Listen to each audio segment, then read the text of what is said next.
On the shores of Lake Erie in downtown Cleveland, Ohio, nestled between the Great Lakes Science Center and Burke Lakefront Airport, just down the street from the relatively new Cleveland Browns Stadium, sits a museum.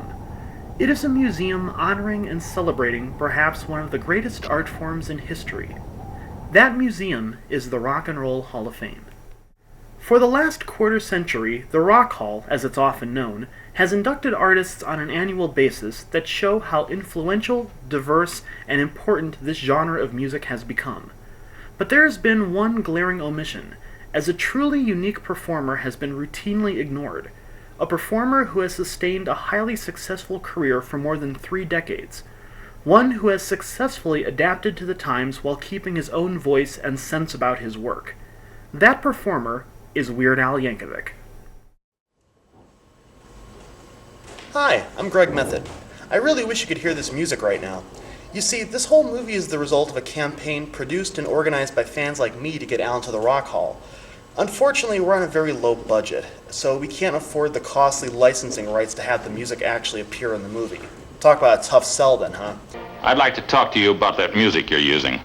So whenever you see Al on the screen, just pretend that he's playing something really funny and awesome, okay? I never understood it when someone gripes that a documentary is taking a side. Of course it's taking a side! A documentary is telling a story and has a point of view, just like any movie. The only difference is it's trying to tell the story as it's happening. I mean, documentaries aren't the news. They have no need to be objective. Can you imagine how long something like this would be if it legally had to present every single opposing viewpoint? I must apologize up front to those of you expecting a big, flashy, whiz-bang, action-packed, special effects-fueled documentary like the kind you've grown accustomed to in recent years. This is more or less going to be a lecture. We're not going to be sailing to Cuba, there's not going to be some cool visual involving a scissor lift. No adorable penguins are in this, though believe me, we tried. There's no Ernest Martin Sheen narration, and there's not going to be any gotcha moments where we put someone on the spot. Though there is the scene where I finally confront Charlton Heston. You are a disgrace, sir. Over 12,000 people are murdered by guns each year, and it is a direct result of the influence you and your lobby wield over Congress. This is a desperate time, and we need a strong gun control policy. This is who he is, Mr. Heston. This is who we're trying to get into the Rock and Roll Hall of Fame. For the uninitiated, for the last 3 decades, Weird Al Yankovic has been rock and roll's premier comedian, parroting some of the biggest pop records of the day with spoofs that have become almost as renowned and successful as their source material. It all started in 1979, when 20-year-old Alfred Yankovic was hosting a radio show at his college, California Polytechnic State University in San Luis Obispo, California.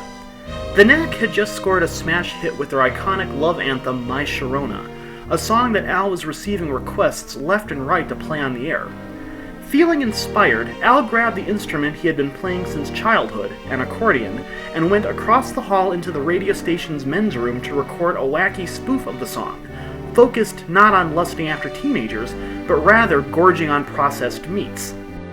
Al sent his parody, My Bologna, to his hero, radio DJ Dr. Demento, whose syndicated show had been where Al discovered such comedy legends as Spike Jones, Alan Sherman, and Stan Freberg, who after a successful career as a recording artist and voice actor would later pioneer the use of comedy in television advertising. Ladies and gentlemen, this commercial is going to use subliminal advertising. Dr. Demento quickly played Al's song on his show, where it gained a cult following across the country. The Knack's Doug Fieger soon learned about the song, and was so amused by it that he talked Capitol Records into signing Al and releasing the parody nationally, crediting it to Al's college radio DJ nickname, Weird Al. Since then, Weird Al has parodied some of the biggest names in music, and always with the full permission and support of the artists and songwriters.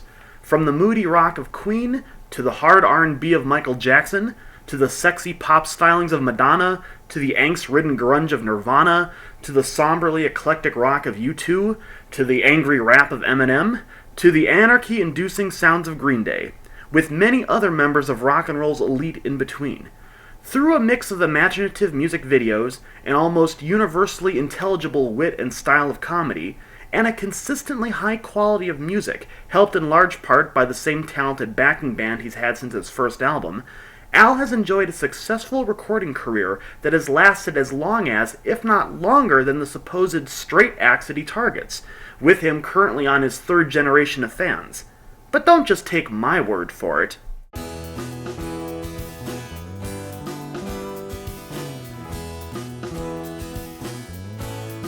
Al's work has earned 3 Grammys and 12 nominations. He's had 6 top 20 albums, one of which, Straight Outta Linwood, hit the top 10. He's had 3 top 40 singles, including White and Nerdy, which reached number 9. Worldwide, Al's releases have earned 30 gold records and 11 platinum records. In Canada, Al has had 5 top 40 singles, 3 of which were in the top 10. In Australia, Al has had 3 top 40 singles, including Eat It, which went to number 1. Smells Like Nirvana ranked at number 68 on Rolling Stone's list of the top 100 music videos of all time. He is without question the best-selling comedy recording artist of all time, and he's done that simply by devoting his career to poking fun at rock and roll. Why that isn't enough to qualify him for the genre's Hall of Fame remains a mystery.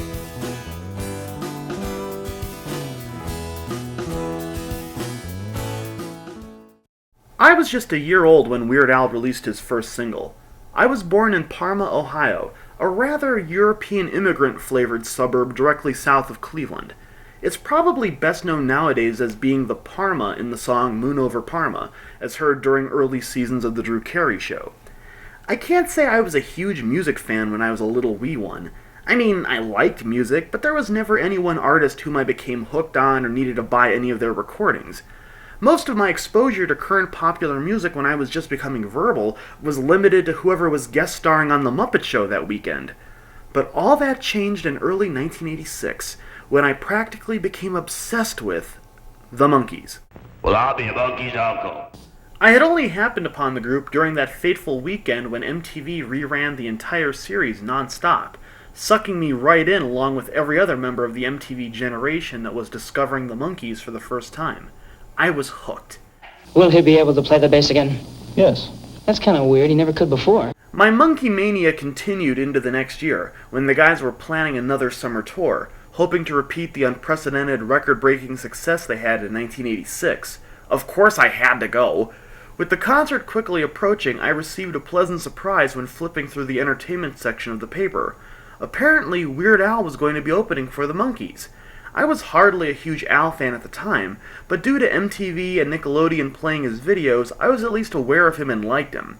So my reaction upon learning that I was going to see Al live against my will was less, what the heck, and more, oh cool, this guy. As I said, it wasn't my first exposure to Weird Al. Though it's possible that I could have seen him on television before this, I still remember that day in early 1984 when I first saw him and got what he did. I was homesick from school one morning and was laying on the couch in the living room watching TV. For whatever reason, we had MTV on, which I guess wasn't too strange since at the time there were only like 9 cable channels. Michael Jackson's Beat It was on. Again. After it ended, the strangest thing seemed to be happening. It looked as if the video was starting all over again. My mom was in the room at the time and even exclaimed, "What, again?" dumbfounded that MTV would seemingly run the same video twice in a row on some sort of ill-conceived loop. It was only then that an early sight gag caught our attention, with a "Have a Nice Day" face appearing on the back of the gang leader's jacket. It was pretty clear what was going on. Someone had made a pitch-perfect spoof of both the song and the video. And it was all downhill from there. Like with the Monkees, my Al fandom hit hard. I quickly bought all the albums, had local record stores tracking down rarities for me, and even participated in that newfangled invention called the internet, where an increasing number of Al fans started to meet, plan concert trips together, and even organize conventions. It was almost as if all these people who had grown up on Weird Al or enjoyed him in college were now finding each other online and banding together. Meanwhile, another group of music enthusiasts had banded together. It all started back in 1983. Atlantic Records founder Ahmet Ertegun, gone the form of man, had an MLK-like dream in which everyone, everywhere, would know the wonders of what he called the most popular music of our time. Ahmet wanted to start an organization that would honor those who had created and since helped sustain rock music. He quickly found an ally who shared this dream, Susan Evans. Susan had been working for a year as a commercial and bankruptcy lawyer and was hardly a player in the music business. But before long, she would help Ahmet wrangle up a number of industry leaders and record label heads to come along for the ride. Among those in that inaugural batch of rock and roll bigwigs were Sire Records executive Seymour Stein, Atlantic Records executive Noreen Woods, MCA Records executive Bob Krasnow, and Rolling Stone founder Jan Wenner, and the Rock and Roll Hall of Fame Foundation was born. That is the purpose of this meeting, ladies and gentlemen, to lay the foundation for a nationwide campaign by you to demand by law such compulsory education. To house the Hall of Fame, the group was thinking much smaller than what they would end up with. Evans often mentioned plans for nothing more than a little townhouse somewhere in Manhattan, and it's doubtful that the concept of a memorabilia museum was given much attention. By 1984, word of the Foundation's plans for a Rock and Roll Hall of Fame had reached Cleveland. The city didn't really have any stake in the matter, as the accepted knowledge was that the Foundation was committed to opening the hall in New York. But the Greater Cleveland Growth Association nevertheless asked WGAR DJ Norm N. Knight to head to New York to meet with the Foundation and find out what the Ohio City could do to wrestle the Hall of Fame away. Practically a full year of additional meetings were necessary, meetings filled with heartfelt letters, pleas, and convincing arguments detailing why Cleveland should host the Hall of Fame. Nationally, it can't really be said that Cleveland was known for too much. Both the Indians and Browns were in decade-long slumps at the time, making the city a veritable laughingstock in sports circles. Meanwhile, select ignoramuses were still howling away at the 1969 fire on the Cuyahoga River caused by all the chemicals, waste, and general pollution that were being produced by local factories. Despite the fact that it was where John D. Rockefeller founded Standard Oil in 1870, Cleveland was no longer regarded as an industrial power, or as much of anything for that matter. But on August 8, 1985, Cleveland was thrust into the running to host the Rock and Roll Hall of Fame. The race was on. You are about to witness the very exciting story of a city and its people. It will be an adventure that will open new sights in familiar surroundings. It is a story of a city seeking new horizons in a resolute contest with great challenges. That city is Detroit. Cleveland was competing for the Rock Hall crown against such other metropolises as Detroit, Los Angeles, New York, Chicago, Philadelphia, Memphis, San Francisco, and even New Orleans. For some, it felt almost as if Cleveland was again out of its league. For others, it felt like the city had finally gotten its due. Cleveland certainly contributed significantly to rock and roll's heritage. Elvis Presley played his first concert north of the Mason-Dixon line at Brooklyn High School. Future legends such as David Bowie and Bruce Springsteen gained their first regional followings in Cleveland, making it a must-play city if an artist wanted to make it big. Cleveland was also home to Jane Scott, who essentially became the first newspaper rock journalist after her assigned teen column quickly morphed in the early 1960s into one focusing on popular music. And of course, Cleveland had WMMS, one of the most renowned FM radio stations in the world. If a song was going to become a rock hit, it needed to become popular on the buzzard. In 1972, the station's program director, Billy Bass, gave Cleveland a new nickname, the Rock and Roll Capital of the World. Well, it was better than the Big Plum, anyway. But perhaps most importantly, at least as far as the city claimed, Cleveland was where DJ Alan Freed got his start. With sponsorship from a local store called Record Rendezvous, on July 11, 1951, Freed, under the on-air name of Moondog, began hosting a 2.5-hour late-night show in which he played popular music of the day. Freed's sponsor desperately wanted him to include more rhythm and blues records in his playlist, as they were becoming more and more popular at the store. But Freed didn't want to scare away the precious white kids with the evil black music, so he started referring to his unique mix of pop and R&B programming as rock and roll. Now, Freed wasn't the first person to come up with this term, as the phrase rock and roll had been used in R&B songs throughout the 1930s and 40s. I knew from the start! But Freed is usually credited as the first DJ to use it as a blanket genre that all these potentially clashing styles of music were played under. During his tenure in Cleveland, on March 21, 1952, Freed also produced the Moondog Coronation Ball, an all-night live performance featuring a rotation of popular acts that's usually considered to be the first ever rock and roll concert. Freed left Cleveland in 1954, became involved in the payola scandal at the end of the decade, and died penniless in 1965. As soon as the possibility was announced, the city went into high gear and campaigned aggressively to win Cleveland the Hall of Fame. Petitions were circulated all across Northeast Ohio and garnered nearly 700,000 signatures. Clevelanders flooded a 1-900 phone-in poll hosted by USA Today. Cleveland won the unofficial poll by over 103,000 votes.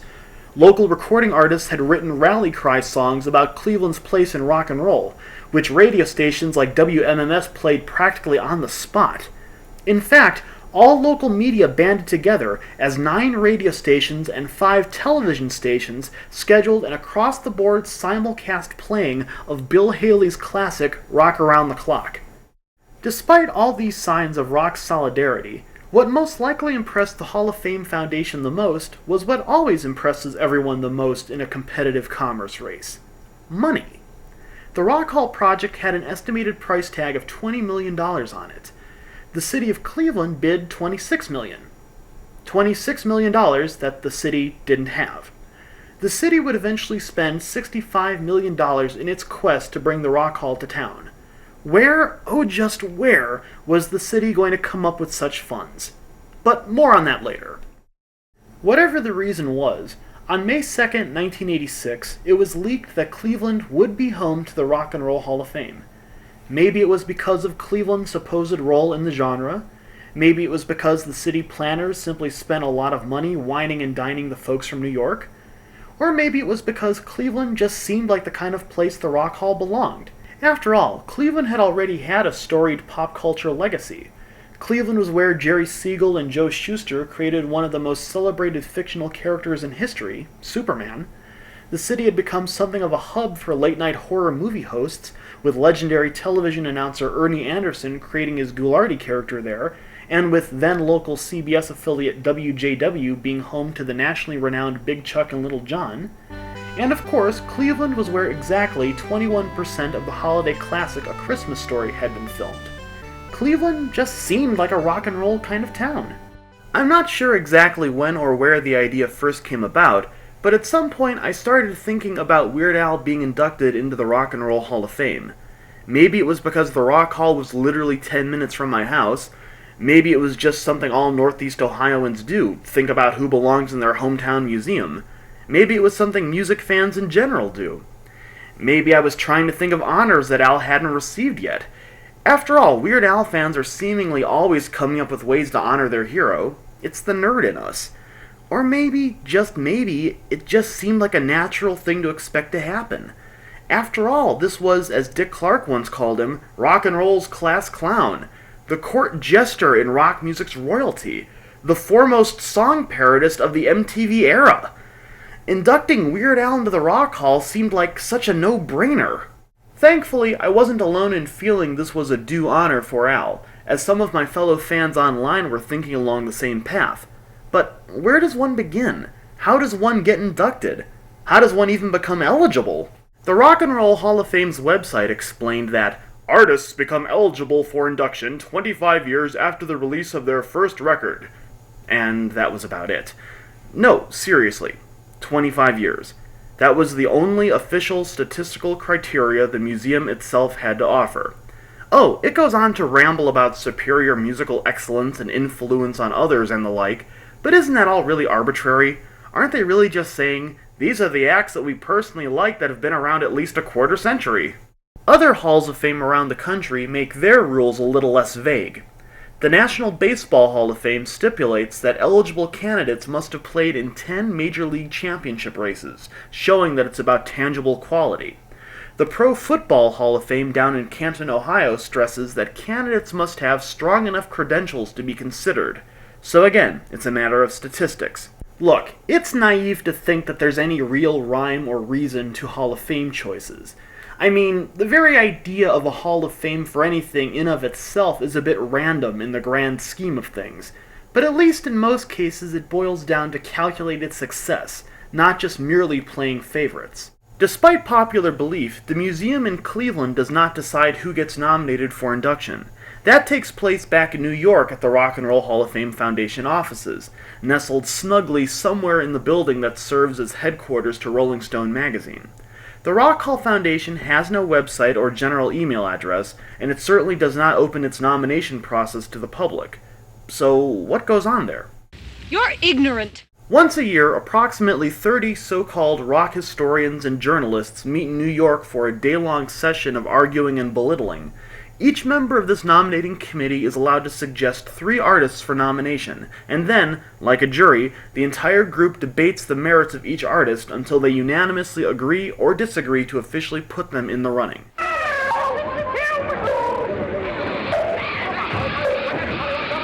On average, 9 to 12 acts wind up on the final ballot, which then gets sent to a supposed international voting body of 500 rock experts to pick their favorites. Now, of course my fellow fans and I were convinced that Weird Al belonged in the Rock Hall, but we realized that we might need to do some persuading. They're coming to get you, Barbara. In the summer of 2004, the first year Al became eligible, the campaign Make the Rock Hall Weird was launched, with the sole intent of getting Al inducted into the Rock and Roll Hall of Fame. The one key thing that was determined early on was that we did not want Weird Al officially involved in any way. We wanted this to be something entirely from the fans. Also, it would just be really cheesy if an artist did their own campaigning, wouldn't it? Perhaps our biggest campaign activity came in 2007, when we circulated a massive petition that eventually included the signatures of such parody targets as James Blunt, Bare Naked Ladies, the Presidents of the United States of America, Don McLean, and Doug Fieger. Some of Al's other celebrity friends to sign it included Seth Green, Emo Phillips, Bill Mumy, Patton Oswalt, and even comedy legend Leslie Nielsen. One could throw around any sort of empty buzzword like influence or impact or legacy, but ultimately for any artist under consideration it boils down to the simple question: do they have a place in rock and roll music? Do they serve an indispensable role? So you've pretty much been a fan since the get-go, more or less. Yeah. I mean, what do you think of the fact that he's, almost 30 years later, he's had a top 10 album, recently a top 10 single. I mean, how as someone who was like kind of there when it was just sort of like a cult thing, like what is your response? It's wonderful, the longevity he's had. I mean, how many other artists that do parodies, comedy type thing, have had this longevity and the notoriety? Movies, he's done music for movies. I mean, just amazing. Now, do you think he has a place in rock and roll? Oh, yes, he does. He has a very good place. Again, it's his talent, his longevity, his compose. I mean, just everything he does warrants being in the Rock and Roll Hall of Fame, and it's unique. How many other artists do this with this longevity? And, I don't know how I became one. My uncle and my mom have loved it since they were kids. I guess I was just born. Now, we're trying to get Weird Al into the Rock and Roll Hall of Fame. I mean, what do you guys think about, do you think he should be in? I think he should be in the Hall of Fame. Best artist. Perhaps not surprisingly, one of Al's most popular songs has been Eat It, his 1984 parody of Michael Jackson's hit Beat It off the Thriller album. Helped in part by its spot-on arrangement, Al's simple yet silly lyrics, MTV's foresight to air the video in tandem with Michael's original, and just the mania in general surrounding Thriller at the time, Eat It would become Al's first worldwide hit. The song would eventually earn Al his first Grammy and a gold record, marking Al's first such achievement for a single. It would also be his only gold single and his highest charting single until the 2006 release of White and Nerdy. Sadly, because so many people bought the original 45 back in the day, there is now a glut of them on the secondary market, both online and off. With the number of Eat It singles that turn up on eBay, I decided to do something about it. For the next 30 days, I will eat nothing but the vinyl Eat It 45 for breakfast, lunch, and dinner. I'm not quite sure what that'll prove. Now, do you think Weird Al has a place in rock and roll? He sure does. Why is that? Well, he's an innovator. He's creative, and even though he does parodies, he makes them his own songs. They're rock and roll, and he's just real creative. Do you think Weird Al has a place in rock and roll? He has a place in music history in general, because in this sea of staleness, he's actually something original and new. Yeah, I remember when Another One Rides the Bus came out, we used to sing it on the school bus. And I'd be like, well, Another One Rides the Bus, like from its original release, or just holy cow, yeah. We used to sing it on the school bus and drive the bus driver completely insane with it every day. Now, do you think Weird Al has a place in rock and roll? Yes. Why is that? He does. He's just so immensely talented. He does such a wide variety of music. I think he's probably more talented than a lot of people, who maybe something more famous than him. In the meantime, I had a new diet to start.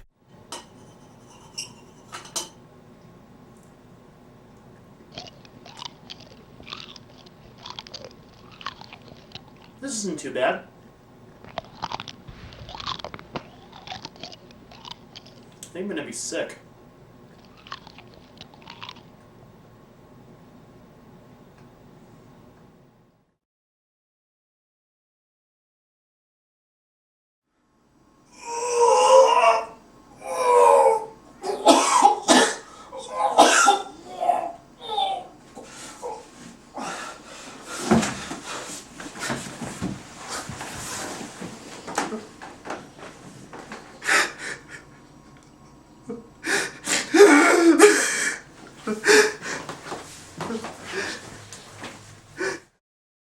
Weird Al fans are a dedicated, fearless lot, sometimes undertaking unbelievable tasks in their fandom, as I found out from one such fan before a concert. Okay, what's your name?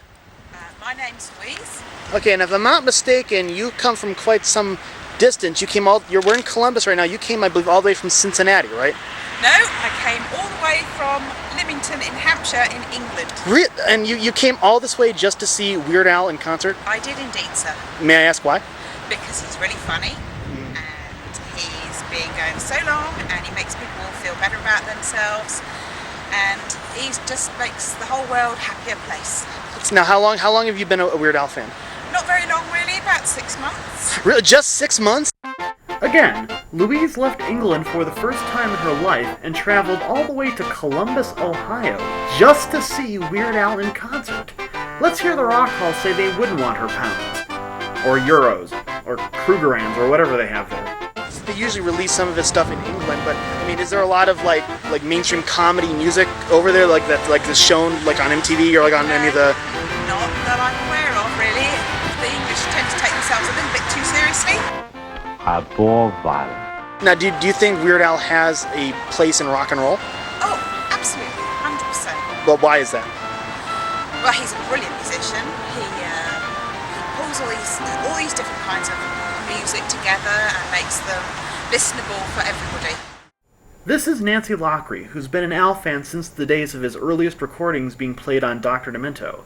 Like a lot of Al fans from back in the day, she was more than pleased to see him discovered by the next generation.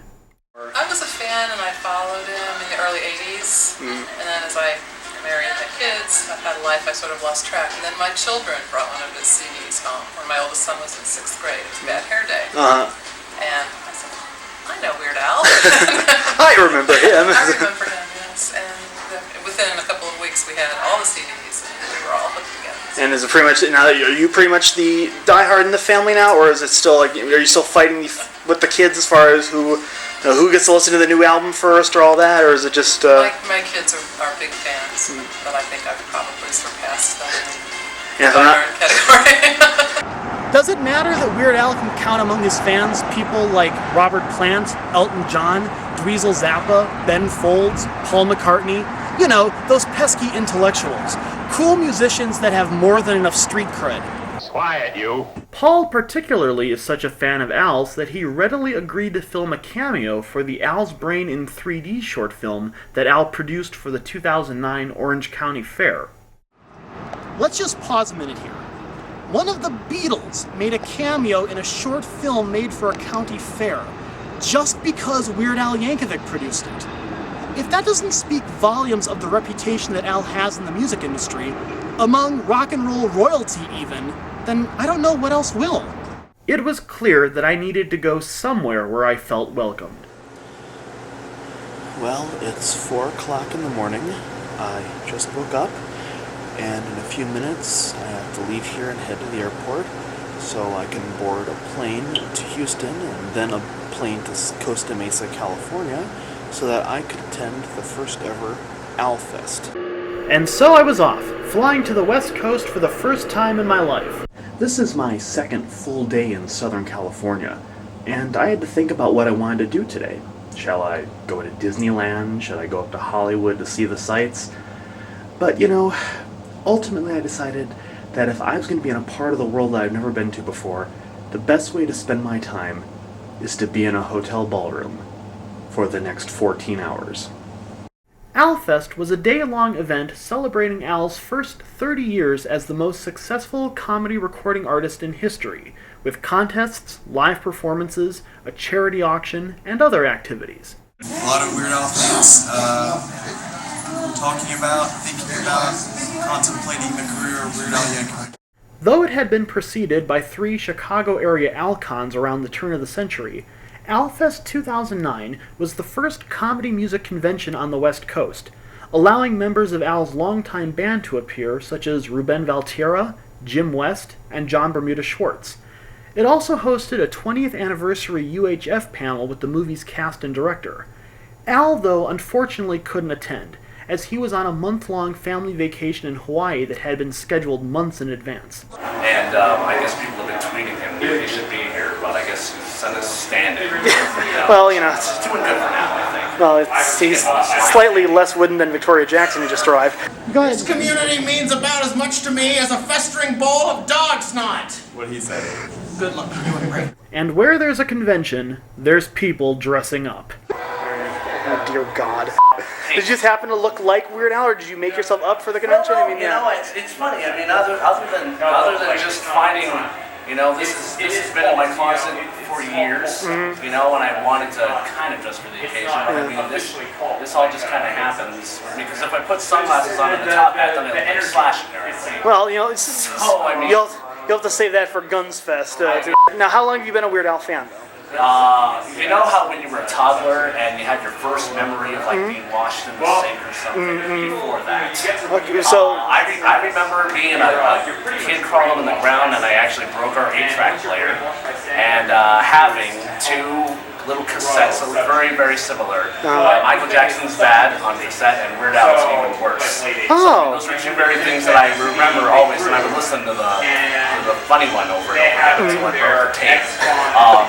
But then brother bought me my first album, older brother, and that was Bad Hair Day, and then it was all downhill from there when I met my mentor and he took me to my first album. Oh, that's cool. Some fans dressed up for fun, while others, such as Kevin Cable, did it as a part of their job. Kevin is a Los Angeles-based performer, puppeteer, and karaoke singer and DJ. His specialty is, perhaps obviously, his Weird Al impersonation. And I've been an Al fan for a while. Okay, and this is not your first Weird Al convention? No. I've been to Alcon 3, which was the last convention in Chicago. Yes. Went there, and I had the distinct pleasure of performing a Weird Al song with Al in the front row. And that's how I met Al. That was the first time you met Al? Yeah, the first time we met him and stuff like that. Now, how long have you been a fan of his? Or well, ever since I've had the surgery, you know, it was painful reconstruction. But no, I've been a fan from Al from Dare to Be Stupid, actually. Okay, wow. So one of my first concerts that I actually drove. I mean, I was still a kid, and that drove myself and my brother and my sister to. Hey, we're gonna go see this guy. Oh, we're not. This is your stupid music. But they ended up liking it. So it was something that. One of the times that my younger brother, my younger sister, 2 years, 7 years apart, we actually enjoyed the same music. So that was we've been a fan since then. And so you pretty much got hooked with Dare to Be Stupid, or was it even before that, or was it just? I remember him from MTV because we had MTV pretty early when I was a kid. Oh, okay. So I love the videos, I love the parodies. I think that's what got me set up on the whole parodies and that kind of stuff. So I think that was the first time I'd ever seen him before was Dare to Be Stupid. That's but cool. He's just a greatest guy. Now, how long have you been impersonating Al, like as far as the lookalike aspect? Well, I really got serious right when I met my wife.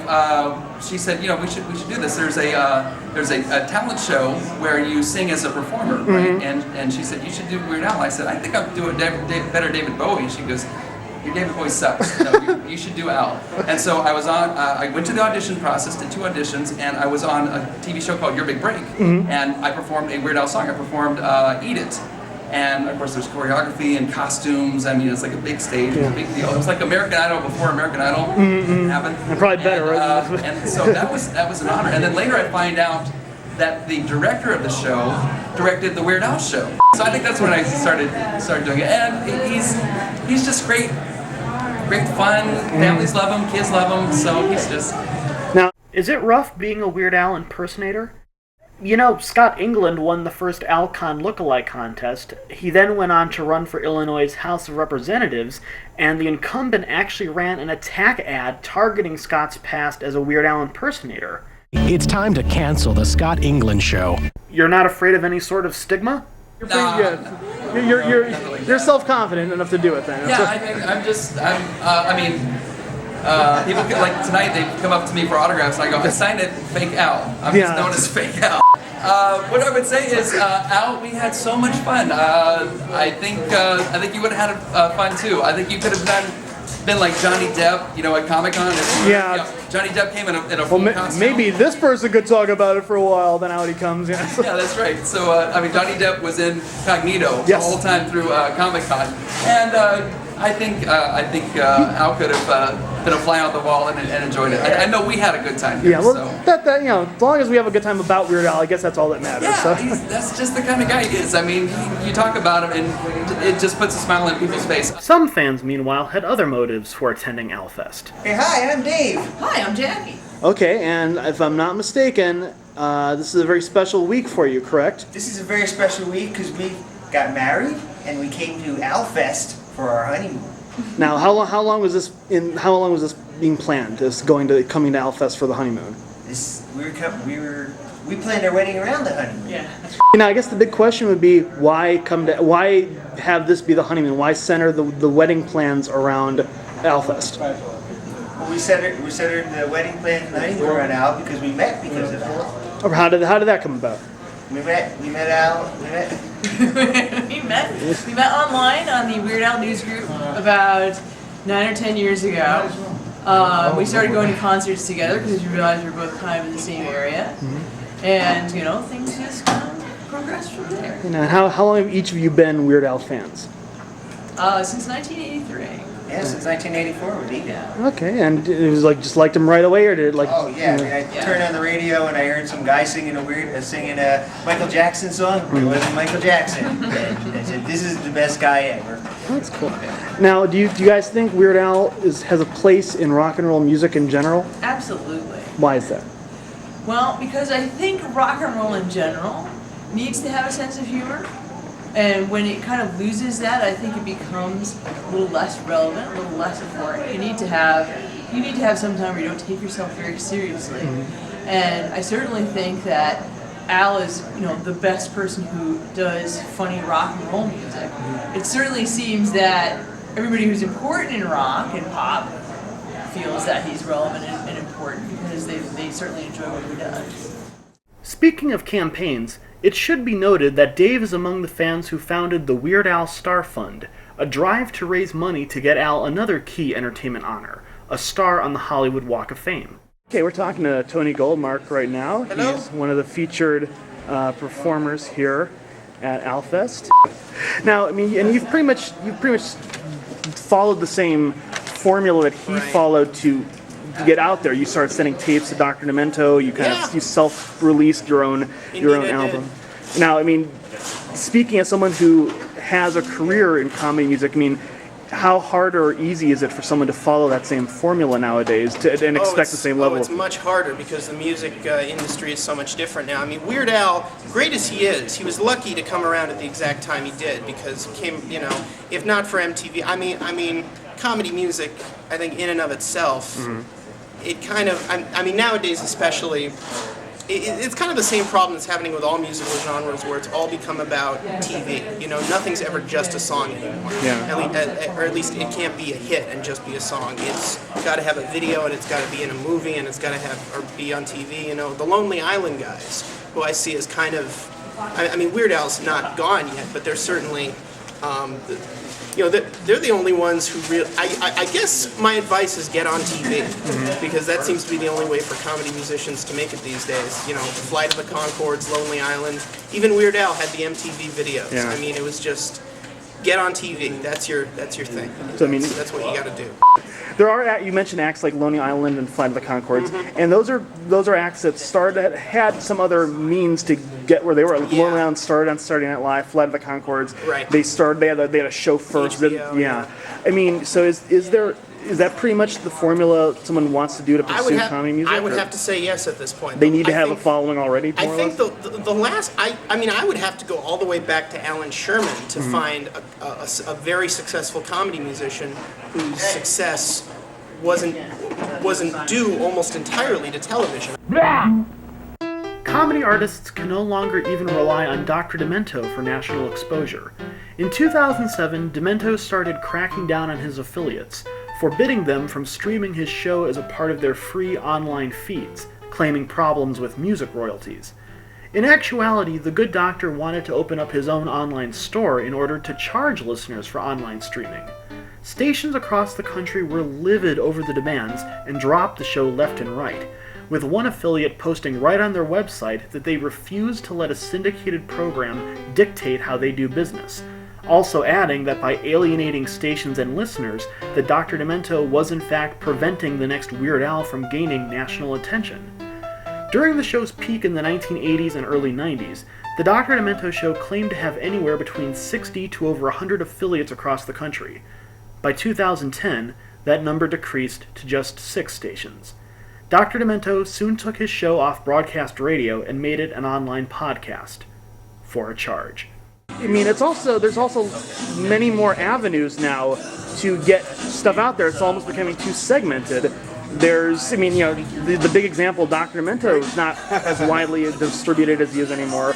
Right. Everyone has a website now. There's YouTube and MySpace. You know, I mean, it's pretty much you get lost in the shuffle easily. It's easier to make. It's easier to get out there, but it's much harder to separate yourself from the crowd. Do you think we will ever see another artist like Weird Al in future generations at all, or I mean, do you think I'm trying to.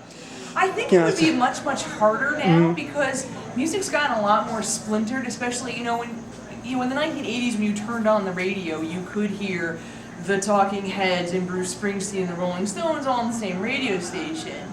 And you can't do that now. I mean, radio is, in particular, is really very splintered. And not even, you can't even hear all genres in all markets. I mean, in the New York metro area, we don't have a country station if you wanted to listen to that for whatever reason. A lot of people do their listening to radio online or on the satellite radio, which is even more kind of niche marketed, or you just kind of buy stuff that you hear online and listen to it to yourself. So it's become a lot more personal, and it's not so much a shared experience as it was even 5 or 10 years ago. Where there's a song that just everyone knows. Everybody knows. Yeah. Now, speaking as someone who's heard a lot of comedic music probably growing up, I mean, do you think we'll ever see another artist like Weird Al in a future generation, or what? I don't want to say the wrong thing, but he's the Michael Jackson of comedy. Ironically, yes. Yeah, I know. Let's hope it ends better. Internet fame aside, will we ever see another rock parodist like Weird Al who will enjoy that same level of mainstream success and notoriety? How on earth could such an artist even gain fame nowadays? You have one company that owns all the concert venues, and another that owns all the ticket outlets. Oh wait, I mean one company that owns all the venues and all the ticket outlets. Another company that owns the majority of the radio stations in a market, and the majority of the advertising, preventing a rogue DJ from promoting a local act. For an artist that deals so much in parroting and lampooning others, Weird Al Yankovic is truly unique. He has created and cemented his own niche in rock and roll music, and he more or less did it all on his own. Can any artist now, comedic or otherwise, say that they would have been able to come up the same way Weird Al had? Parody is as old of a tradition as creative fiction itself, but Weird Al has made it his own, and it's doubtful we'll ever see another artist who does for rock and roll what Weird Al has done for so long. How long have you been a Weird Al fan? I've been a fan of his actually since about the early 80s when he started to do a lot of his stuff that was played, as parody songs. Now, do you think he has a place in rock and roll music? Oh, definitely. He's an innovator. He's a guy that's created a venue for this music to come out even more so. A lot of people that maybe don't like the original will follow what he's done as a parody and say, yeah, this is cool stuff. Cool. Now, do you think he should be in the Rock and Roll Hall of Fame? He should be in the Rock and Roll Hall of Fame. Now, would you feel the same way if you weren't a Weird Al fan? I feel the same way, yeah, because he's done stuff that really other people haven't, and he's been able to expand the music venue. And he's a unique artist, any more so than some of the acts that are in there today. This is Melissa Sullivan from Mission Viejo, California. Melissa was one of our volunteers on our 2007 petition drive, and she took petition pages with her to Al's concert that year at the Orange County Fair. Though we were told that we had full permission from the fair, they nevertheless sent security after Melissa, intimidated her, and then seized and destroyed her pages. How long have you been a Weird Al fan? How long? Probably about since I was 10. Okay, well, what was the first thing? About in 1984. Okay, so you kind of got in with Eat It and I Lost in Jeopardy, that era? Or just... I want to say Dared to Be Stupid was the first song that I heard and liked. Do you think Weird Al has a place in rock and roll music? I think so. I think that Al has done... He's parodied enough artists, and he has a face and a name. How long have you been a Weird Al fan? The first song I ever heard I found on Newgrounds, Your Horoscope for Today. Now, do you think Al has a place in rock and roll? Of course. Why is that? Well, if you think about it, even with the originals, most of them are basic generic rock. Mm-hmm. So, in all reality, he belongs in the Rock and Roll Hall of Fame because of that simple fact right there. Most of his songs are either generic rock or there's the one that he parodied for Chameleonaire, the White and Nerdy. Mm-hmm. So, and it's definitely whatever is like the popular music. Exactly. Yeah. He takes whatever song is most popular and he creates a parody to it. The Rock Hall likes to stress that record sales and chart success are not factors that they look at when considering artists for nomination and induction, instead focusing on a spirit, a moxie, an indefinable something. What are they, Cecil B. DeMille? We are talking about a Hall of Fame, right? Not a Hall of Virtue. You can't call your place a Hall of Fame and then act like popularity doesn't matter. Fame is something that can be measured, with statistics. But let's compare. According to the Recording Industry Association of America and SoundScan, as of June 2010, Weird Al has sold over 12 million units in the United States alone. That's records, tapes, CDs, videos, DVDs, downloads, ringtones, and everything else the RIAA tracks. Comparing that to the sales of some actual Rock Hall inductees, Al has sold more records than Frank Zappa, Leonard Cohen, Elvis Costello, James Brown, The Pretenders, Jeff Beck, The Clash, Parliament Funkadelic, Joni Mitchell, Talking Heads, The Allman Brothers, Blondie, and even Ziggy Stardust himself, David Bowie. In fact, out of the 169 artists inducted into the Rock Hall in the main performer category, Weird Al has sold more records than 108 of them. That's 63% of the inducted acts. I know, quantity doesn't always equal quality. After all, Avatar and Titanic are the two highest grossing movies of all time. Maybe because you had to pay $14 to get in to see one of them. But to suggest that Weird Al is just a fringe performer who has just his little fan base, well, I'm sorry, that may be your opinion, but the facts don't support that. As Foghorn Leghorn once said, You can argue, I say, you can argue with me, son, but you can't argue with figures. So what is it? If it was any other rock artist on the planet with this kind of resume and success, they would be a shoo-in for induction. There are acts that have been inducted on the basis of one song, let alone one career. Oh, you're right, I'm sorry. I forgot all about Patti Smith's other hits. But still, why not Weird Al? Is it just because he's funny? What's wrong with being funny? Now, what if somebody said, though, yeah, but that's comedy music. Comedy's not rock and roll. As someone who's listened to him since the Demento days, how would you respond to that? Oh yeah. Comedy? I mean, I just can't see that. I mean, why not have a parody person in the Rock and Roll Hall of Fame? That's what you take rock and roll music and make it fun. Some rock and roll music is already funny. You know, people in the Rock and Roll Hall of Fame just, do certain stuff. Weird Al does comedy and his original stuff. He's got a little bit of both. In the 50s when rock and roll first started, that was dismissed as a fad in a big way. And I think to take somebody who's got the sort of career and that's got the length and the popularity that Al has and just say, well, he's a fad, I think that's really, that's kind of not cool.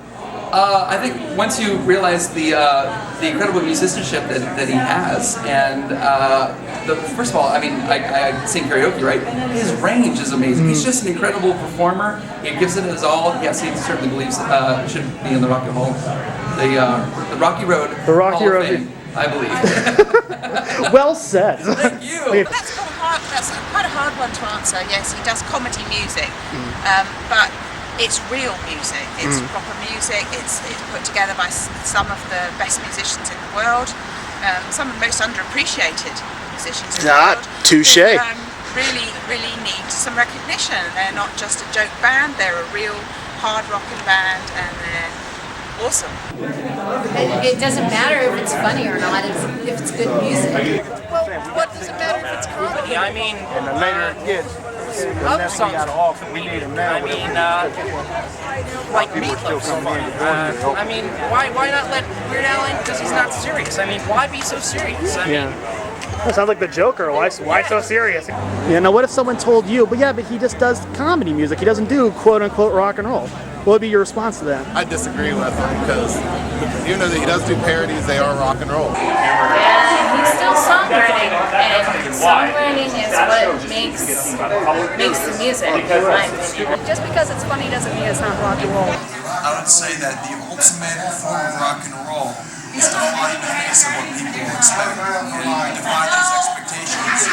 And people said since the late 70s that he was just a novelty act, that he would just go away and he was a one-hit wonder, but you had My Bologna and another one Rides the Bus, and then you had Eat It, and the hits just kept on coming and coming, and now he's had the highest selling, the best charting hit of his entire career just a couple years ago, so he's proving that you can really make a career out of comedy music, and I think that's really exceptional. Someone can be a genius whether you like them or not, or whether you like comedy or not. Like, take Jimi Hendrix. He's a genius, but I really don't like him. But I still recognize. Yeah, you don't necessarily need to love the guy to think he can. He's very impressive. But he's very talented and creative, and he was. That way, you need to be recognized. Now, same thing. Comedy. We don't like comedy. No, he needs to be recognized for. I mean, he's so creative and makes you feel good. I don't know. I'm not very glib. I think he belongs in rock and roll. But what if someone says to you, yeah, but that's just comedy music, it's not rock and roll? What would be your response to that? Especially as someone who's followed him since the days when he was more just like a cult artist. Any albums he's had, that's not an overnight sensation. That's not a one-time thing. He's an artist, bottom line. Now, what if someone did try to dismiss Al by saying, yeah, but that's comedy music, that's not rock and roll? I mean, how would you, as his doppelganger, how would you respond to that? Well, other than the fact of sacrificing them to a pit of hamsters I have underneath my bed that I don't feed, and it's all Harvey's. It's amazing what happens if you go one block of cheese. My army of Harveys. But other than that, seriously. Okay, so you're gonna, you know, you can't just dismiss once you got there. There's somebody once said, you need a really good laugh before you have a really good scare. The gambit of emotions. Who's to say that just because something's funny, it isn't important? It is just as crucial as anything else, I think. Especially if all we had was serious stuff going on all the time. Not just his music, I mean, just him as a human being. You know, people who have met him have talked about just the presence he kind of had. I mean, you can't put that down. You have to know. If you actually just sat down and they actually knew what they were talking about, I know just didn't dismiss it. Looked at the road that he has kind of paved, starting with a shovel, and now he's got a funny little bulldozer, I'm sure. It would be hard for someone to just dismiss him outright. Yeah, you can, and obviously, you know, but it's okay. I mean, they don't know what they're talking about. Now, what if someone said, "Yeah, but it's just comedy music. It's not rock and roll." I mean, as someone heard unique. him, yeah, it's unique. How many artists out there have had this longevity, the uniqueness of his work, the originality? He has original pieces. Yeah, so that's true. So it's unique. I mean, how many? I mean, do they even have a division in the Rock and Roll Hall of Fame for this type artist? For satire, no, they don't. Okay, so Al may be the first one, right? Well, that's what we're hoping. I mean, who cares if it's comedy? There are country western rock stars who have created comedic songs too. And country western stars who are in the Rock Hall, for that matter. So exactly, that's sort of where I was going with that. Ah yes, the Rock Hall itself can't seem to decide what is and isn't quote-unquote rock and roll, as many past inductees have been from a variety of other musical genres. Such artists include Nat King Cole, Hank Williams, Louis Armstrong, Bob Marley, Johnny Cash, Wanda Jackson, and others. Sheesh, Wanda Jackson was so eager to get inducted that she campaigned for herself on her own website. But are they rock and roll? We'll go into that in a bit. Where did this idea come from that something is without merit if it's funny? It certainly doesn't exist in other forms of media. Were Charlie Chaplin, the Three Stooges, and Bugs Bunny any less important to the history of motion pictures just because they were funny? What about the works of Mel Brooks? His spoofs routinely won or were nominated for Academy Awards, and at one point Blazing Saddles was the highest-grossing Western of all time. Cripes, the stage show of the producers became one of the highest-grossing and most acclaimed musicals in Broadway history. Not bad for a production that was making fun of Broadway itself. Or what about Mad Magazine, or The Simpsons, or SCTV, or The Tick, or Saturday Night Live? Every medium and art form has been parodied at one point or another, and those parodies are usually held in very high esteem. Why isn't that the case here? Is rock and roll putting itself on a higher pedestal? Sounds a little pompous of this art form if you ask me. I can't really imagine George Harrison or Kurt Cobain walking around claiming to be better than everybody else. I can't imagine Daryl Hall saying that, but still. Oh, and the Baseball Hall of Fame? Yeah, they have a permanent exhibit just for Abbott and Costello's Who's on First routine, so don't feed me a line about these places not being allowed to have a sense of humor. If satire serves any one single purpose, it's to act as a snapshot of what's popular at the time, while invoking a laugh at its expense, and perhaps even at ours for liking it in the first place. When Al parodied Nirvana's initial hit Smells Like Teen Spirit in 1992, he crossed the line from merely goofy comedian to cultural barometer, with Kurt Cobain famously saying, "When Weird Al called, that's when I knew we'd made it." Well, I mean, what he's done, I mean, even other people were like other artists have recognized him as being great. Like some people, so I forget who said it. Like they said, huh? Was it Madonna said, "You haven't made it big until Weird Al's made a parody of one of your songs." Is that Madonna? I think it's famously Kurt Cobain who said that. So. He said that too. Yeah, he's had two famous Al quotes. Yeah. Whoever said it, they were right. A lot of people look up to him. I've heard in interviews that people say that they don't think they made it until Weird Al's done a parody from. He's like the standard. I mean, if you parody it, you know you made it. So I mean, really, if you don't know that your success is until you have Weird Al parody your song, you know you made it. You can't deny that he has had his name and had his hands in every era coming up, starting at least in the 80s, and just a lot of big names and a lot of big names agreed to let him parody them because, you know, as Kurt Cobain said, you know, you're nobody until Weird Al does a parody. Now, do you think he should be in the Rock and Roll Hall of Fame? Of course. Of course. I mean, if one person's going to go ahead and say, I didn't know we made it until, and if somebody else says, I wasn't here until this person, I mean, you have, there's no way to say, what if we took this person away to see what effect they didn't have on somebody. Since then, Weird Al parodies have become a badge of honor for artists, a sign that they have in fact made it.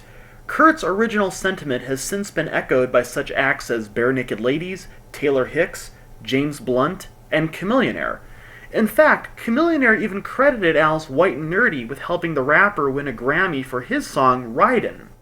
Even as late as 2011, Lady Gaga called Al's Born This Way parody Perform This Way, quote, a rite of passage, saying that being parodied by Weird Al was a necessary step in a singer's evolution.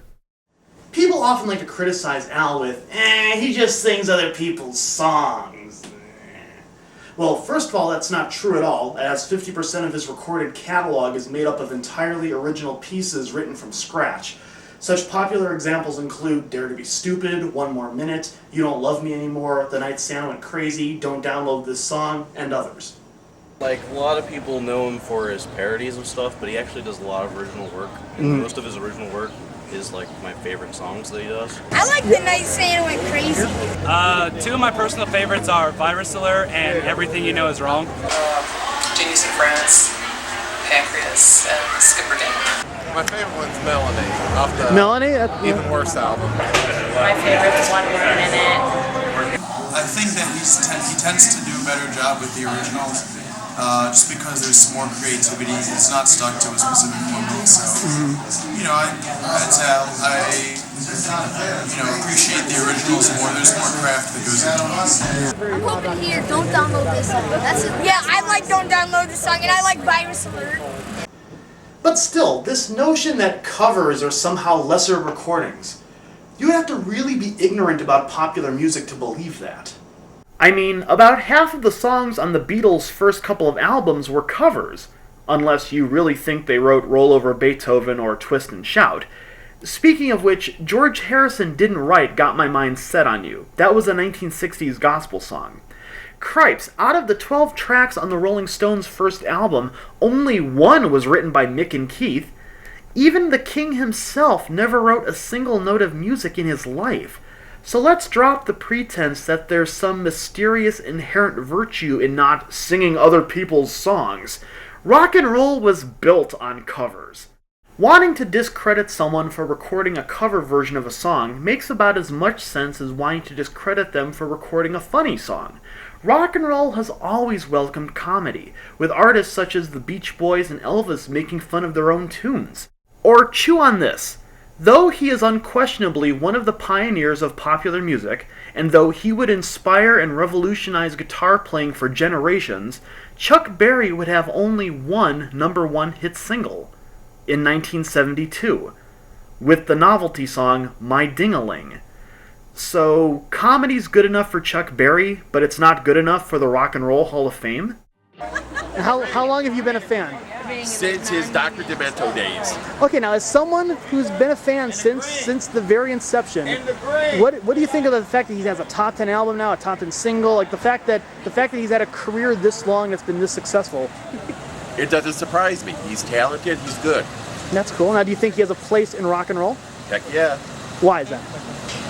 He's lasted longer than some of the artists that are in the Rock and Roll Hall of Fame. He's lasted longer than. He's talented. He's a consummate musician. That's cool. Now, do you think he should be in the Rock and Roll Hall of Fame? Without a doubt.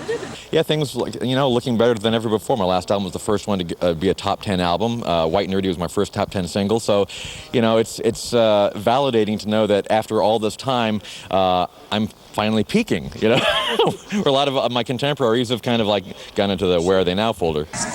Now, how long have you been a Weird Al fan? Oh boy, I've been a Weird Al fan since 1995, so 14 years. I was about 9 or 10 years old when I first got to listen to Jurassic Park and Bedrock Anthem and all those old mid-90s classics. So Alpalooza was like the first album that you heard of his? The first Weird Al album that I got was Greatest Hits 2, and then I got probably Greatest Hits 1 after that. Trying to catch up, yeah. Right, and then after that I got Bad Hair Day. And then once I had Bad Hair Day, I went back and got all the albums within a year. He's without question the greatest comedy musician of all time, definitely the best selling, and certainly the most well known.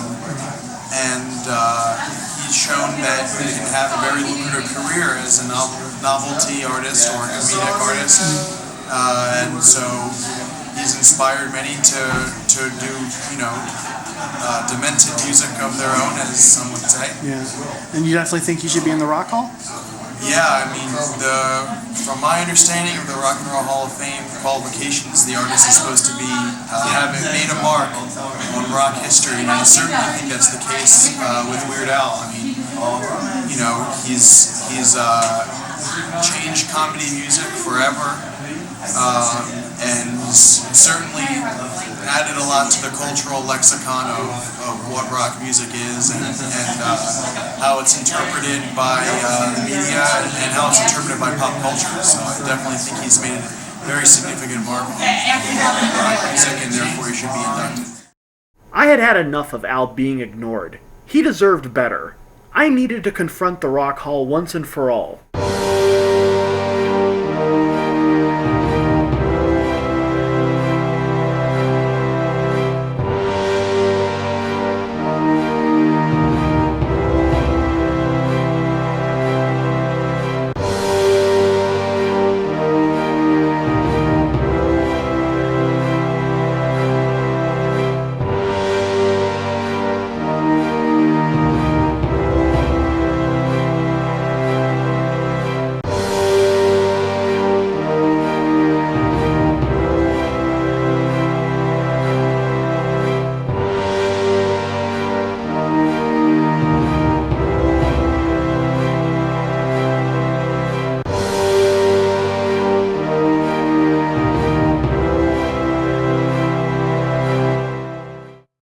There was only one thing left to do. It was time to arrest the Rock and Roll Hall of Fame.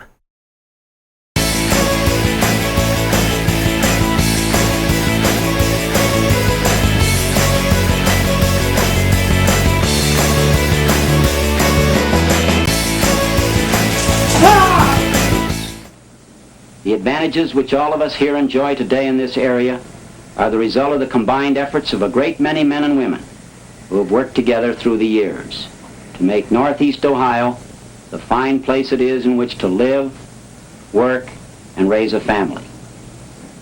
But much more impressive than the accomplishments of the past is the outlook for the future. The most stirring and rewarding chapters in the story of this area unquestionably lie ahead of us. Getting the Rock and Roll Hall of Fame was seen as a major victory for Cleveland in more ways than one. The city was going to use its opening as a springboard for a veritable renaissance in economic prospects. Cleveland was again going to become a major city, one people flocked to open up businesses and go on vacations. To misuse a song lyric, the future was so bright the city had to wear shades. And when the museum finally opened to the public in 1995, the city just waited for that renaissance to come. And waited. In 1987, British Petroleum assumed complete control of Standard Oil of Ohio, the last remaining offshoot of the original Standard Oil Company, and used the company's tower at Public Square as its U.S. base of operations. But following a further purchase of Amoco in 1998, BP packed up and moved its American headquarters to Chicago.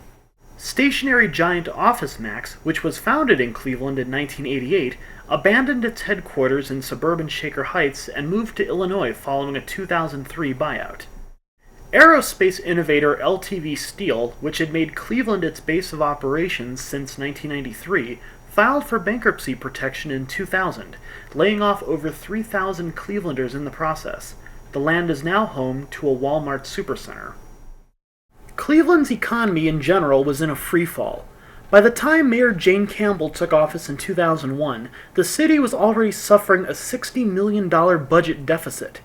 Though she made a valiant effort to plug up the dike, including a half-hearted attempt to entice corporations to set up camp in the city to be part of a new technological revolution, things went from bad to worse by 2003, when Mayor Campbell was forced to lay off nearly 700 city workers, including police officers and firefighters, and limit basic city services like garbage pickup.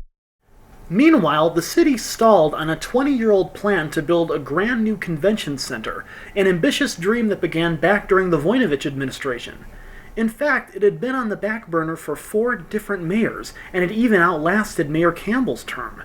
But that didn't stop the Greater Cleveland Partnership Development Group from pressuring county commissioners into increasing the city's sales tax. Even though a developer hadn't been signed, an architect hadn't been hired, and a specific location hadn't even been selected. Clevelanders were now paying for a convention center that wasn't any closer to being built than it was back when the city was given the Rock Hall in 1986. All the while, houses were being foreclosed left and right, city officials were becoming targets in corruption and ethics probes, and in July 2008, the U.S. Census Bureau reported that more residents were leaving Cleveland than any other major city in the country, save for New Orleans.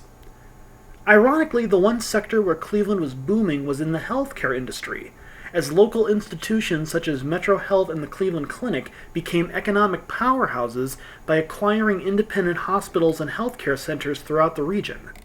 The city attempted to add up all of its little triumphs together, and in 2005 its Marketing Alliance Group came up with one final great idea to lure in tourists. The Cleveland Plus campaign was intended to highlight all that was offered by not only Cleveland, but also the rest of northern Ohio. The term Cleveland Plus meant literally just that. Cleveland, plus Akron, Canton, Youngstown, and even in some cases Sandusky due to Cedar Point.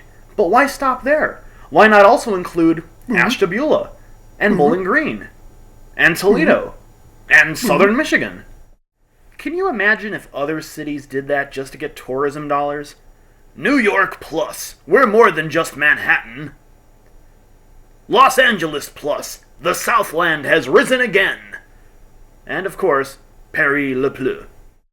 Despite the increasing job loss and mass exodus of citizens, some of the sharpest stings were felt on a much smaller scale. The city's world-renowned comic book store, Collector's Warehouse, stood at the same busy intersection since the 1970s, until the owner was forced to sell the land to a developer, who needed it for a drugstore parking lot. Down the street, the record store that, under one name or another, anchored a floundering plaza for over 4 decades, closed overnight without any warning. And the flagship store of the city's only locally owned video chain was turned into a pawn shop. How did this happen? How does so much of a city's local culture become so disposable? I know none of this is news. This is happening in every metropolitan city in the country, and it's certainly not the fault of a museum of all things.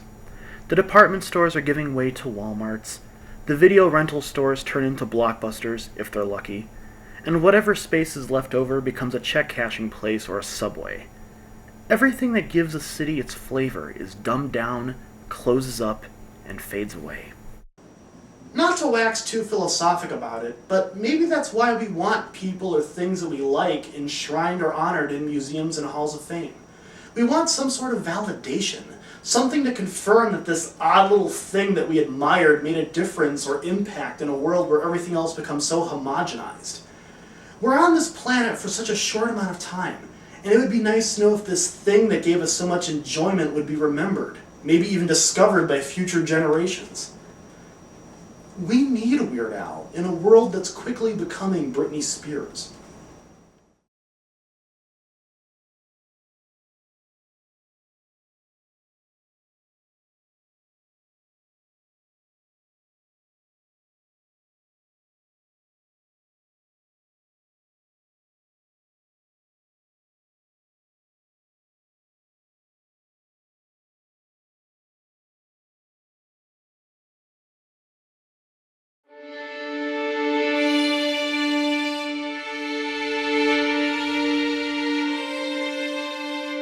As with any institution that shields itself from public input or accountability, the Rock and Roll Hall of Fame has had its share of detractors over the years.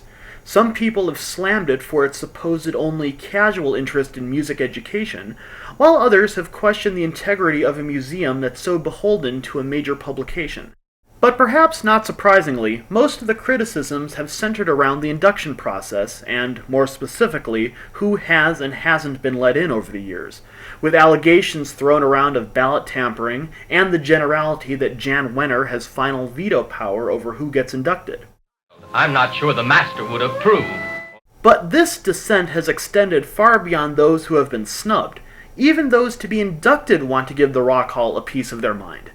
In November 2005, the Rock Hall announced its class of 2006 inductees. In addition to such high-profile rock acts as Blondie and Black Sabbath, aging bad boys the Sex Pistols were announced to be inducted. They had been nominated a number of times in the past, but had evidently not received enough votes until now.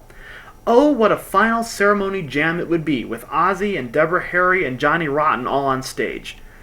But alas for the Rock Hall Foundation, the other shoe dropped in February 2006, about a month before that year's induction ceremony, when the Sex Pistols released a statement online, indicating that not only would they not attend the ceremony, but also they would rather not have anything to do with the Rock Hall in general.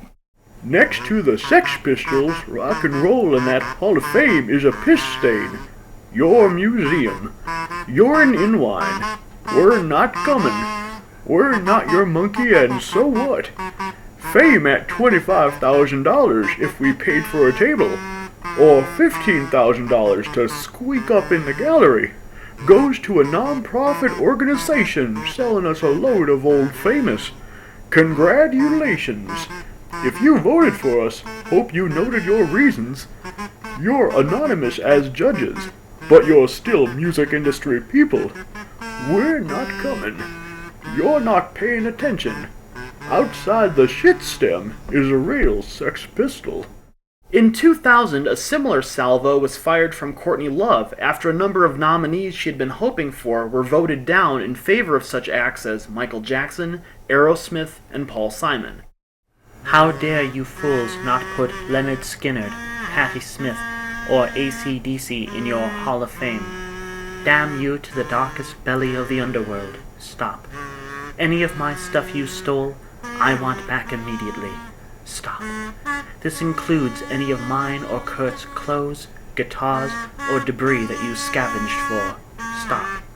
I hope that no one I know is ever inducted into your idiotic Hall of Fame. You are a sham and you deserve Bush. Stop. He probably has the same taste in music as you.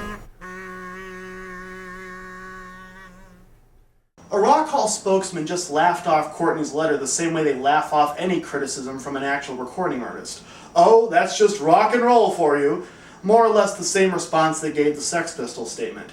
It must be nice for people like Courtney Love and the Sex Pistols to know that their heartfelt and at times valid points are just brushed aside, and their genre of music is belittled as apparently being one that's conducive of fussy whiners. It really shows that the Rock Hall truly respects this art form that it spends so much time spotlighting, doesn't it? Strangely, the criticism has gone both ways. In late 2008, the Foundation opened up the Rock and Roll Hall of Fame Annex in the trendy Soho section of Manhattan, intended to act as a satellite to the main museum. Upon its opening, Jan Wenner told a Rolling Stone reporter, "One of the small sad things is we didn't do it in New York in the first place." As a Clevelander, I can't help but feel a little offended by that. Can't imagine why I don't ever want to subscribe to his magazine. If there's been any one truly controversial issue, it's been the Rock Hall's definition of what is and what isn't rock and roll, and what criteria the nominating committee uses to put artists in the running. This was perhaps most apparent in September 2005, when the nominees for the class of 2006 were announced. In the middle of a very strange list including the Paul Butterfield Blues Band and others, sticking out like a sore thumb was jazz great Miles Davis. That's right, jazz. Though the Rock Hall has often looked at blues and R&B and country acts, Miles's nomination sparked a serious debate as to whether or not he was considered rock and roll, and whether rock and roll, as complex of a genre as it is, should include every other genre as well. So, you want to know about the blues? No, we're here to ask you about the Rock and Roll Hall of Fame. Well, let me tell you, me and old Leadbelly used to start in New Orleans, go all the way up to the Great Lakes. We used to call it the River Run. There was this lady of the road named Amazing Grace. She'd take her thumb and wrap it around. No, I don't want to hear that. No, just no. Well, then I guess I'll tell you about Miles Davis. Even the people who worked with Miles Davis didn't agree with the nomination, such as Tommy LaPuma. Tommy co-produced 3 of Miles's albums before becoming chairman of jazz label Verve Music Group. We couldn't afford to get him to appear in this movie, but here's what he said at the time the nominations were announced. I'm not sure you can look back at the guy's recordings, maybe with the exception of Bitches Brew, and put anything in the rock category.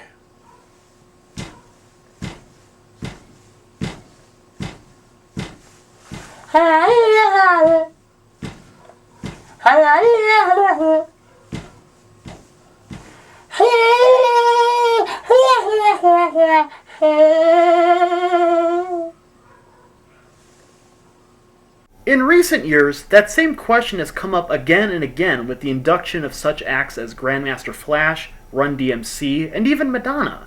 So what is rock and roll? If only there was some, authority that could shed some light on the subject.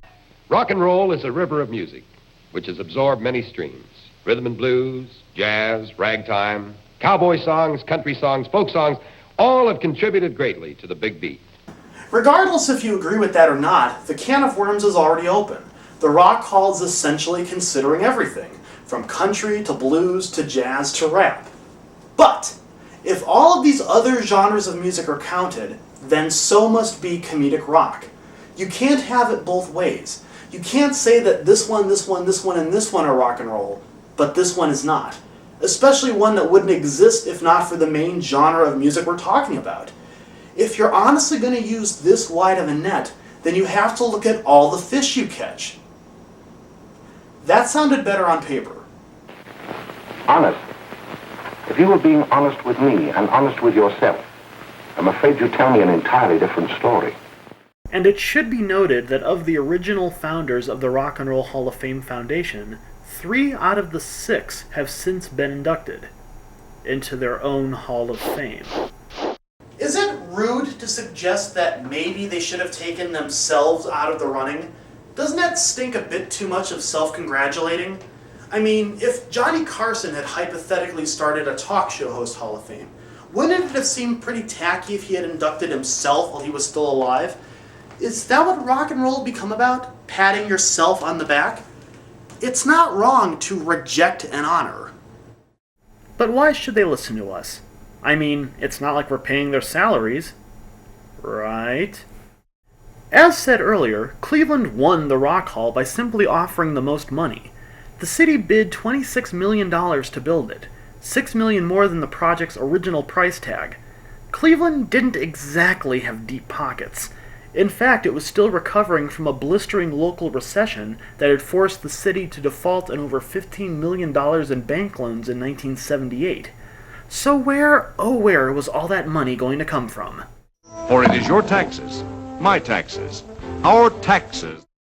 In addition to all the city-sponsored campaign drives, and not to mention the $39 million in Port Authority bonds that were authorized to the museum, Mayor George Voinovich was committed to getting the Cleveland lakefront ready. He pressured the city's transit authority, RTA, to quickly build a new waterfront rapid line that would go to stops along the shore. Because Voinovich wanted the line ready to go as soon as possible, RTA was forced to spend $69 million of taxpayer money to build the line. RTA did have the option to seek federal funds, which would have covered 80% of the costs, but that would have taken time, and George didn't want to wait. It should be noted that the Rock Hall wouldn't even open its doors until 9 years after Cleveland was selected, and 4 years after George left office as mayor. Even though the Rock and Roll Hall of Fame is operated, managed, and financed by the same company that publishes a major weekly magazine, the museum still takes in millions of tax dollars a year. Well, takes is a bit of a lie. Tax dollars in actuality get diverted to the Rock Hall every year. There is no such thing as a Rock Hall tax, but taxes are being paid for land owned by a local real estate company called Forest City Enterprises, which developed most of Tower City Center. This tax revenue is meant to go primarily to the Cleveland City School District. Instead, due to a system called tax incremental financing, over half of that money goes to the Rock Hall on an annual basis. Clevelanders have no say in the matter. The amount that gets diverted to the Rock Hall varies from year to year. According to the museum's own tax forms, in 2008, $1.2 million of its revenue was funded by taxes. In 2007, $4.5 million. 2006, $4.3 million. In fact, between 2002 and 2008 alone, the Rock Hall had collected nearly $25 million in taxpayer money. That is apart from the actual normal revenue it generates from visitor admission, patron subscriptions, merchandise sales, licensing, and other expected income. The tax money is in part used for such ordinary expenditures as payroll to museum staff. Tax records indicate that the museum also pays a salary to the Rock Hall Foundation president, even though they already receive an income from the foundation itself. By 2010, there appears to be no indication that tax incremental financing will end, even though by now surely the Rock Hall and all of its related bonds, loans, etc. have been fully paid off. Millions of tax dollars continue to fund the museum without the issue ever going to a public vote. What motivation could Mayor Voinovich have had back then to commit that much in taxpayer money?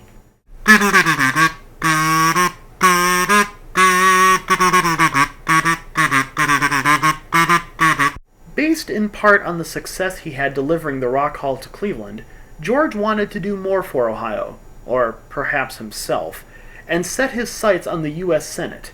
But he embarrassingly lost the 1988 Senate race after trying to link incumbent Howard Metzenbaum to child pornographers, and carrying a standee of Metzenbaum to campaign stops. George would have better luck 2 years later running for Ohio's governor's seat, but he always kept his eyes on Washington. In 1996, he even campaigned for the much-coveted spot as Bob Dole's running mate. He lost that bid, but settled for his long-awaited Senate seat, which he won in the 1998 midterm election. In the midst of all this campaigning, somewhere along the line he was able to squeeze some campaign contributions from some old friends and business associates. Jan Wenner, Ahmet Ertegun, Rock Hall Nominating Committee Chairman John Landau, Bob Krasnow, Susan Evans, and in 2000, Rock Hall Museum President Terry Stewart, and again in 2000, and again in 2001, and yet again in 2004. Let's pause a moment to reiterate all this. George Voinovich spends millions of city dollars to get the Rock Hall to Cleveland, and then commits millions of additional tax dollars to the museum annually. The museum takes that tax money to pay the employees of the Rock Hall Foundation, who then donate thousands to George Voinovich's election campaigns.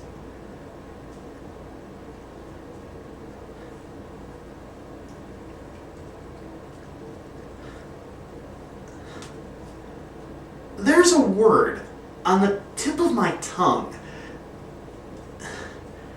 It sounds like...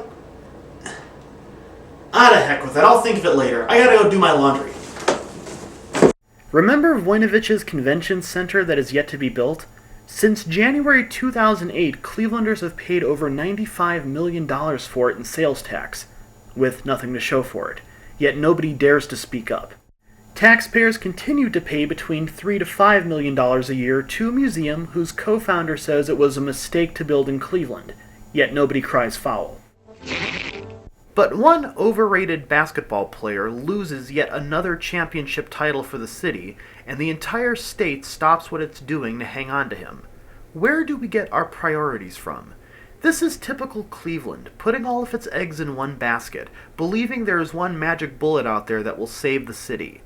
Meanwhile, the public is still paying for the Rock Hall, and we need to take it back. In June 2006, Susan Evans stepped down from her position as president of the Rock and Roll Hall of Fame Foundation. Succeeding her was former Clear Channel executive Joel Perisman, who at the time made grand plans to involve the public in the nominating process. Again, we couldn't afford to get him to appear in this movie, but this is what he told the Associated Press at the time the switch was announced.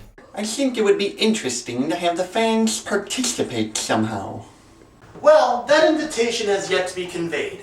So, Joel, we have to come to you. Here are the fans, the very people you wanted involved participating, telling you to induct Weird Al Yankovic. What if the Rock Hall's nominating committee were watching you right now? What would be your direct, on-camera plea to them to induct Al? I would say you've got to put Al in the Hall of Fame because he has brought music, happiness to so many people. He has allowed them to get another part of music in their life that they might not have already been able to do so. What has taken you so long?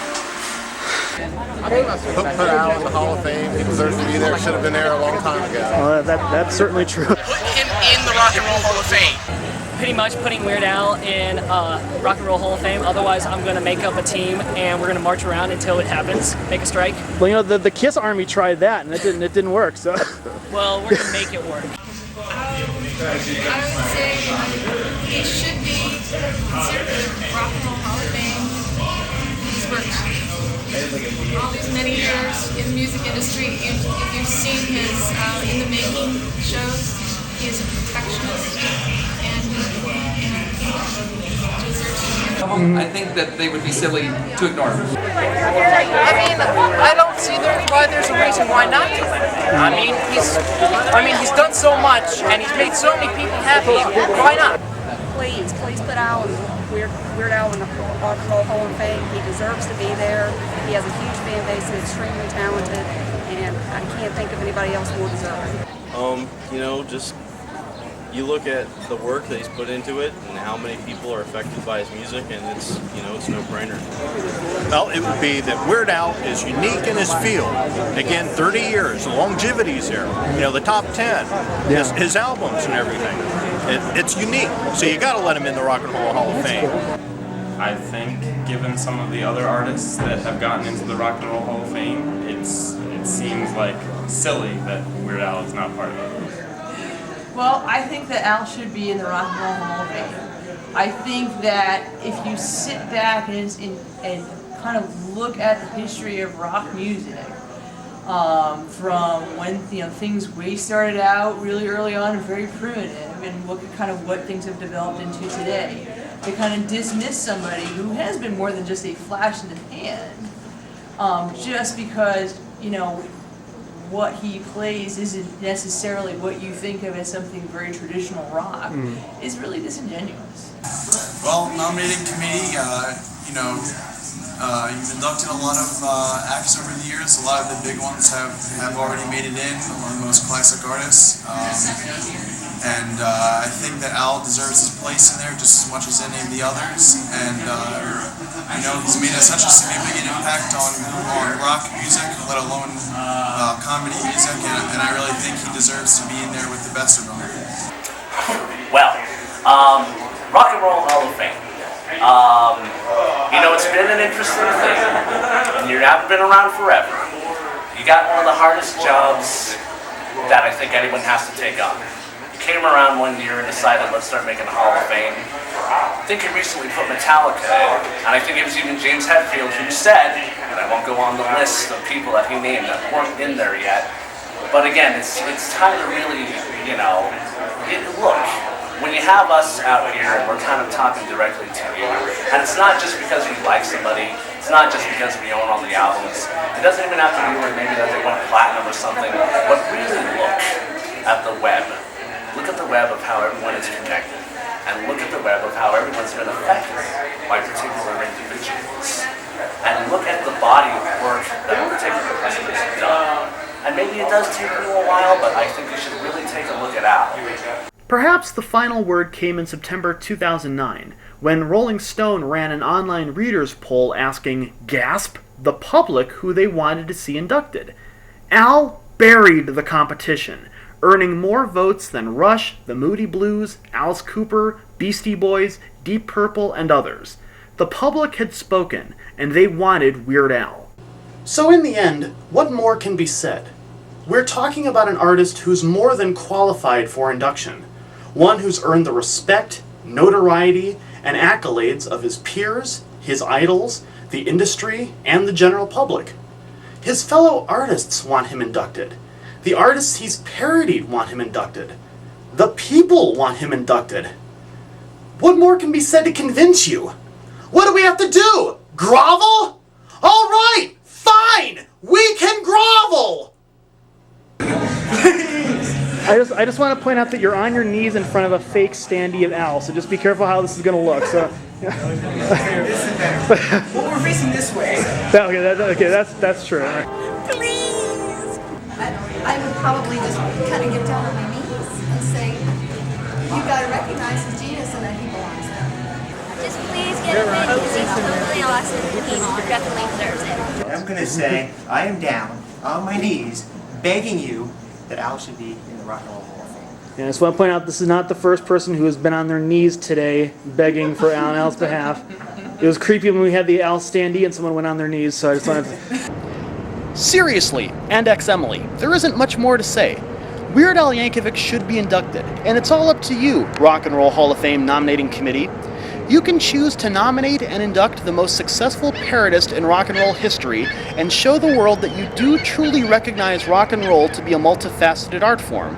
Or you can choose to ignore him, essentially saying that the history and heritage of rock and roll is subject to edit, that a music genre that has given the world Tito, Jackson, Kick-Axe, and the song A Horse with No Name is above parody and criticism. It's arrogance, plain and simple. Is that really what rock and roll is all about? Insulating ourselves from different points of view and perspectives? If we aren't allowed the freedom to laugh at an art form, then how can we begin to assess what makes it historically important and culturally significant? Humor binds us as a culture. It allows us a unique way to connect to a subject. As representatives of a self-proclaimed Hall of Fame of the most indigenous American art form in human history, you have an opportunity, nay, an obligation, to highlight those that have made us laugh at this art form. No art is exempt from satire, and a so-called Hall of Fame that chooses to think otherwise is doing their medium as great of a disservice as a political analysis that chooses to ignore the impact Jon Stewart, Stephen Colbert, and Bill Maher have on how we look at our leaders. Until we can be allowed to laugh at the things we love, then how can we even pretend to know how to appreciate them? To quote one of this genre's anthems, it's only rock and roll, so lighten up. For everyone else, don't ever let anyone tell you that you can't do something or that something can't be accomplished. We've always been a species about things that can be done and can be accomplished. Don't forget, all these companies, corporations, organizations, media empires, conglomerates, insurance industries, doctors, politicians, and everyone else are just people. And we'll never have a dialogue with these people unless we make that first step. If you know you're in the right, and if your intentions are good and pure, then start the conversation. Write a letter, make a phone call, send an email, Twitter them, or whatever. Get your idea out there. And even if they tell you no up front, if your idea is good and your idea makes sense, then it can't be ignored. This is your world. What do you want to see happen? In the meantime, I'm going to try to talk Al into pursuing a career in baseball.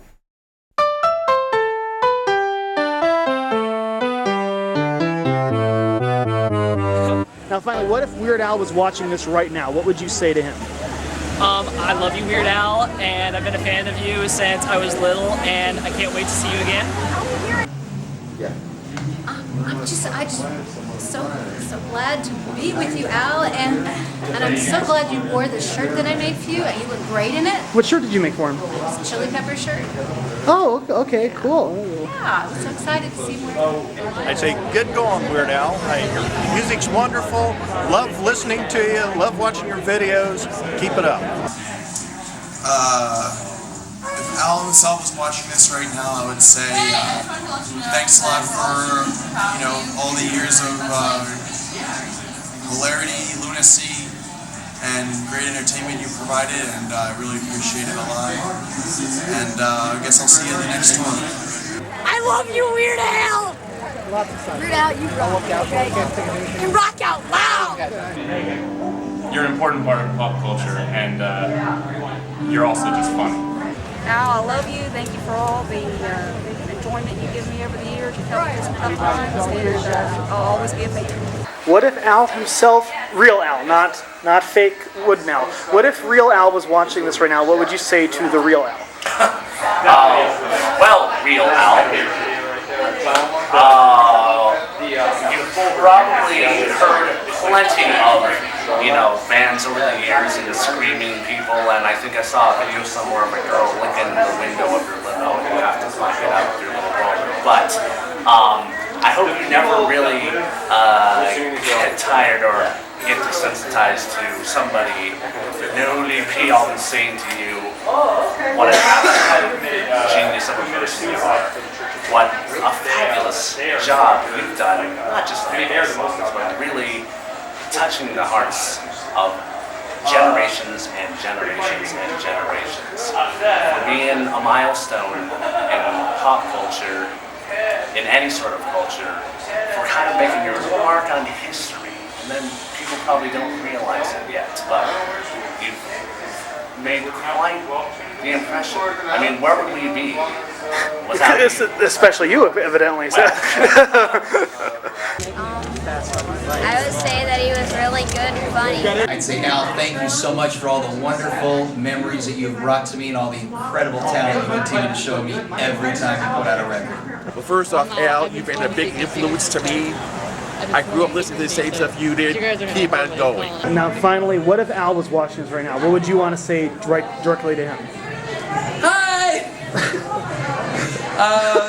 Hi, Al. I just want to say, this is probably the most surreal part of the movie where we have someone who looks very much like Al addressing Al. So I just wanted to point that out right now. So. I would say that he rocks. What if Al was watching this right now? What would you want to say to him, considering this week you two began a new chapter of your lives specifically because of your shared love for his work?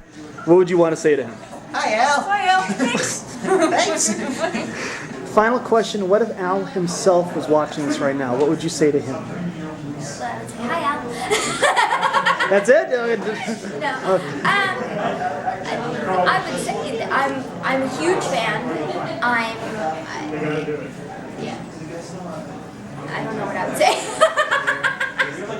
I think you should say, I got roughed up by security because of you, Weird Al.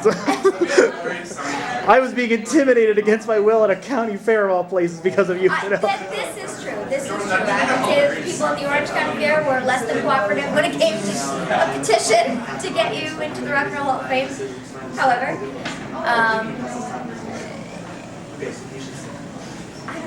I don't know. Okay, here's an easy question. What if the Orange County Fair Board were watching this right now? What would you want to say to them directly on camera? Thank you. Thanks for making me laugh at times when I didn't think there was anything to laugh about. Got me through some rough times. I love you, Weird Al. And finally, what if Al is watching this? What would you say to Al right now? Hello, baby. That's it. Tell him where you're from. Tell him about why you're here. Tell him. Just spill your guts. Come on. Yeah, just say you're fantastic. I love you. I came across a whole continent and across the ocean to come and see you. Uncle Muscles, thank you for allowing me to dare to be stupid. And finally, what if Weird Al was watching this right now? What would you want to say to him? Mert. Mert? Okay. I think we just found the thing we're going to show after the credits. All right.